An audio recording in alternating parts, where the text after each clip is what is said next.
Hello guys, good afternoon. Ito na naman po tayo. Welcome for my mini vlog, mini cooking.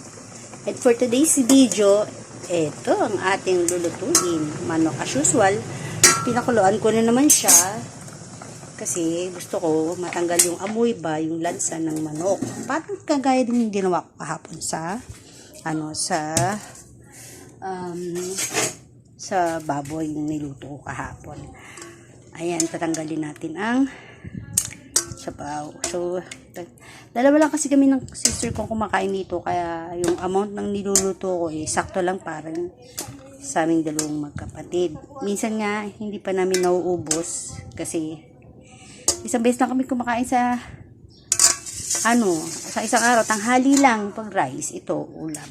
Ayun, minsan sa gabi, pag tinutopak, kain. Ayun. Well, ugasan lang natin para ayan.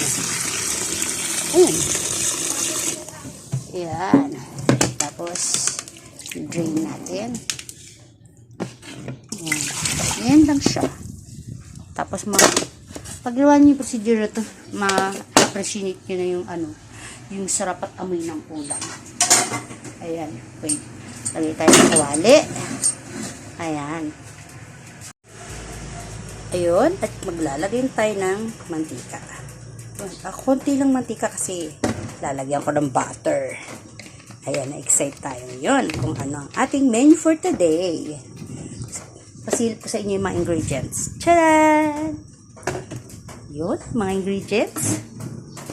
Okay, wait lang guys ha. Nakalimutan ko yung butter. I will take it sa ref.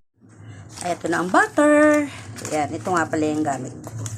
Magnolia butter. Salted siya. At ito ang alam nyo kung ano to? Tigas diba? Nag-yelo. Ang gigilid tayo. Sige, sorry po. Ayun. Ito ay gata. You know, pagka bumibili kami ng gata, nilalagay namin sa loob ng rep yan. Kapag hindi pa namin lulutuin siya or hindi siya hindi ko pa gagamitin that day. So, ayun. So, lagyan ko muna ng butter. And, lagyan natin siya ng butter. Konti lang muna for today. Tapos, actually, alam mo, nakalimutan kong pabili yung sister ko ng luya. So, wala siyang luya. So, anyway, tinanggal ko na naman yung lansa ng manok. Ayan, lagay na natin. Patayin muna natin kasi masyadong mainit. Masusunod agad yung bawang. Ayan. See, sinagad yung bawang. Ayan.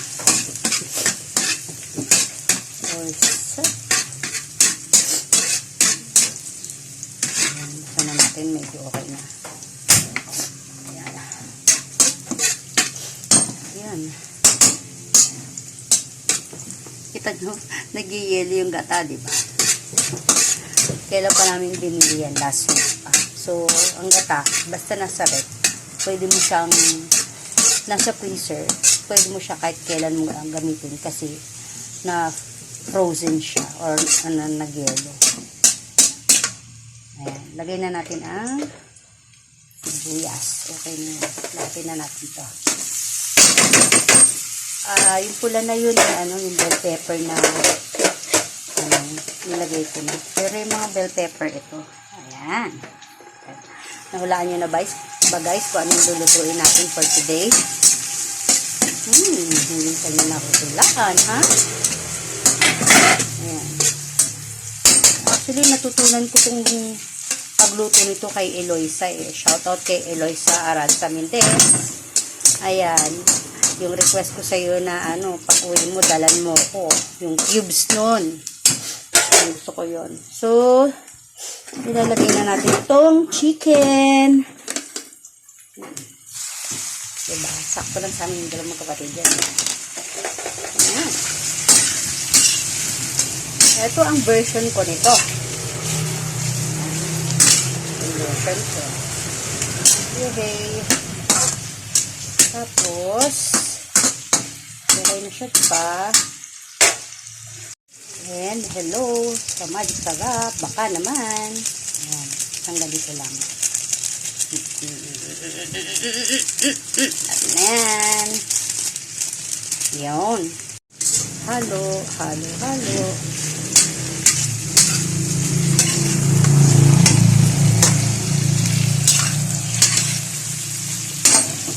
Hirap ng isang kamay lang, diba? Ayan.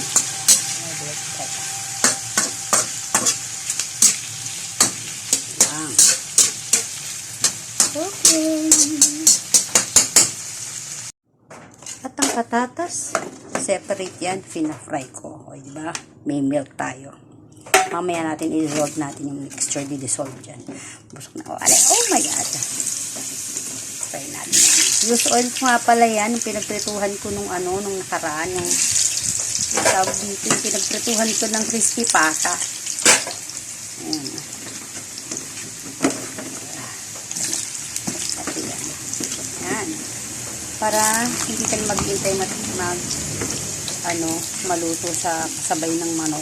So, pag na-fry mo na, madali na siyang maluluto. Ayan. So, dini-fry ko siya. Sandali na lang yan. Ayan. Ayan. Ano pa ba? Wait. Ang milk. Baka naman, Alaska. Ayan. Ayan na natin. Dito ko i-dissolve yung mixture. Lalagyan ko nga pa pala ng 1 cup of water ang ating chicken. Ayan. Medyo fry na siya. Fry na.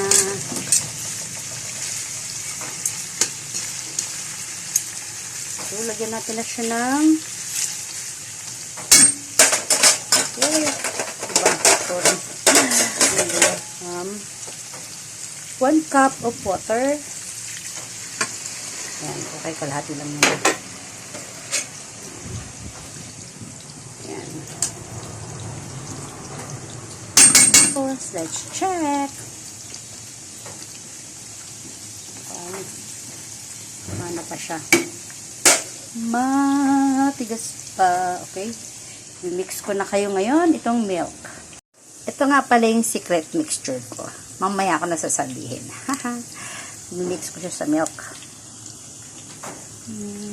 Tatatsahin natin. Okay, nakita nyo na yung kulay. Mahuhulaan na. Mahulaan na.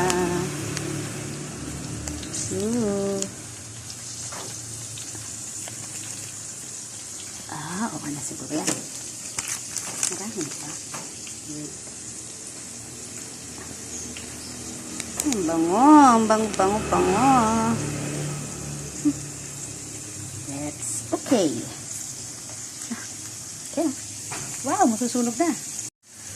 Yun, mix natin. Dito natin siya tutunawin.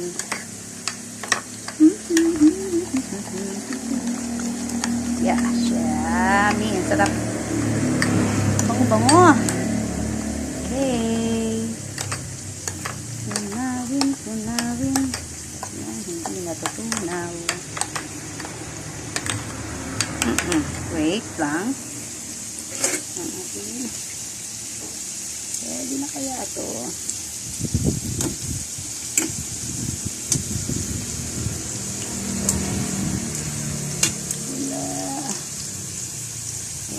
Masarap kaya to kapag paano.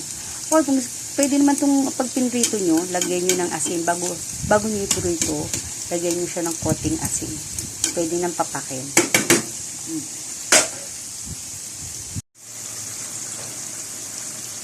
Ayun guys, patayin na natin.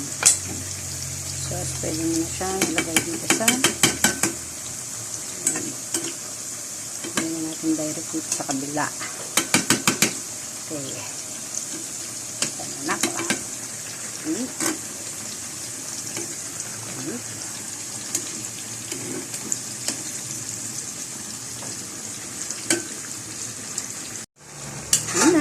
Nandito na siya. Hinintay ko lang na medyo umano yung tubig, umaba. Tagdun mas simmer or masipsip yung tubig. After, medyo naparami yata yung lagay ko ng tubig kasi after ng 1 cup, pinagdagan ko pa. Dapat ko na din nagdagan. Tapos, ito, yung gata. Ilagay natin. Pagkatapos, ito na yung last. At saka ito pala. Ayan guys, medyo nawala na yung kanyang sabaw. Lagay na natin ang ayan, lagay na natin yung gata. Ayan, gata. Yung gata.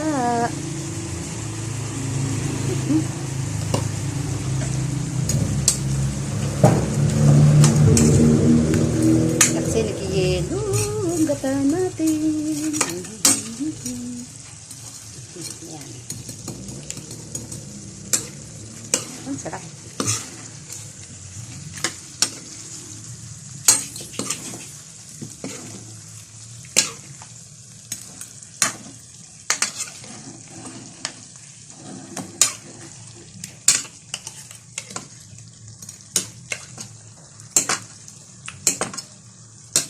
Kaya natin para matunaw agad yung ano, yung gata. Ayan na guys, medyo natunaw na yung ano, yung ano siya, yung gata. Kasi di ba nag-yelo siya. Eh gusto ko mantakpan para madali siyang matunaw. Eh di ba sabi ng nila or ng ibang mga chef na kapag naglagay ka daw ng gata, wag mo na daw siyang tatakpan. Kasi once na tinakpan mo siya, yung gata, magbubuo-buo siya, diba? So, ayan. Ngayon, tricycle, diba? Daan ng daan. Ayan. Pasensya naman, guys. Pasensya naman, mga kamistisa ko. Ayan.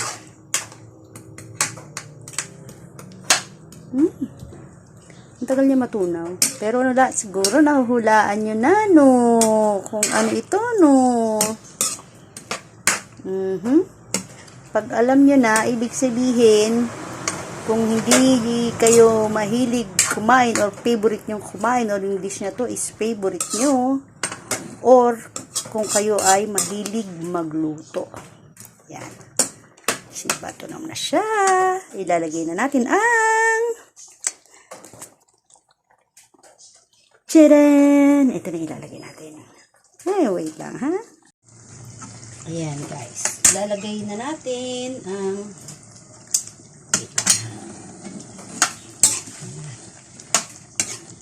lalagay na natin ating ano, charan. Kalahan. So, hindi pa siya masyadong na-mix. Diba, i-mix na lang natin. Yeah.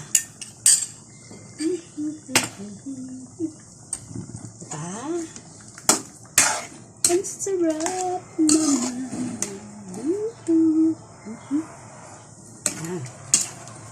Nakahulaan siguro. Yan. This is for only ganda pa sayang 2 person only. Yan. Tapos simutin natin to. Sayang, may natira pa. Sayang.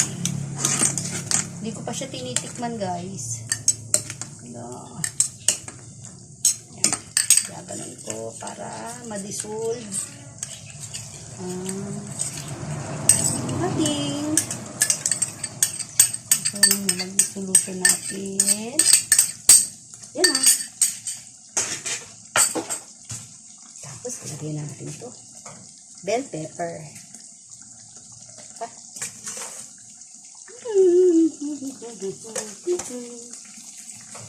Ayan. Sorry sa mga nagda-diet, ha? Eto na naman po tayo. Nanggugulo na naman sa inyong diet routine.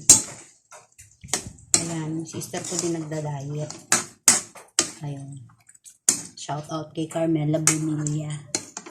Nagda-diet pero luluto ko ng masasarap na pagkain. Para hindi naman sa sinisira ko yung diet niya. Gusto ko lang kasi kumain siya. Ayun, kumain siya ng yung tama lang para may energy siya sa maghapon pagka papasok siya.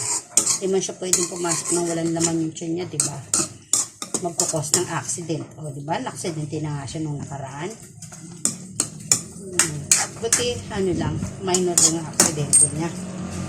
Ayan, taste test tayo, guys. Ayan, taste test tayo. Yum, yum, yum.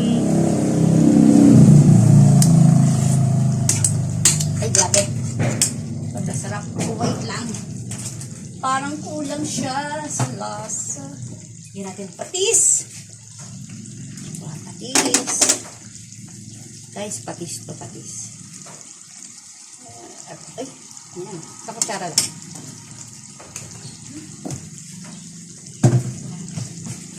Mix natin. Kasi nilagyan natin ng patis. Sarap! Nalulog na yung mga gulay. Okay lang yan. Dadaan naman sa sikmura natin. Yan. Okay, taste test ulit. Sarap. Ang sarap, diba?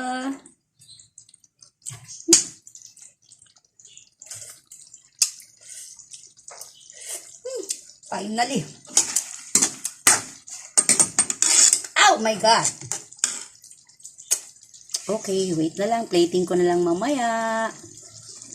Wait po, sandali lang. Ipe-plating natin para makakain tayo sabay-sabay, guys. Yung mga kamistisa ko dyan. Yan, excited na. Pero diet pa rin. Hindi naman masamang kumain. 1 cup of rice lang pwede na. Wait lang. Ayan, guys. Natin. Kain na tayo. Ayan. Actually, hanggang bukas na namin to. Kung hindi darating kapatid ko dito. Kapag madating naman siya, sakto na to. Ubos to. Yung sakto. Ako naman eh. May panggulo rito. Yung sister ko nung nagda-diet. Ayan. Ang istorbo ng vlog. Ayan. Balik pa. Sarap niya. Grabe.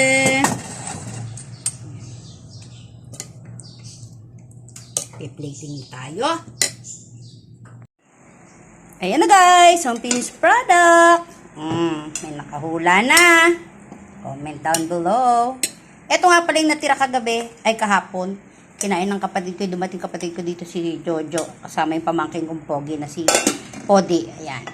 Ngayon, ito ang aming menu for today. Kakain na si Diet. Ayan si Diet. Kain na tayo. Yung mga nagda-diet, kain na. Thank you for watching, guys. See you on my next vlog. Mwah! I love you. Bye!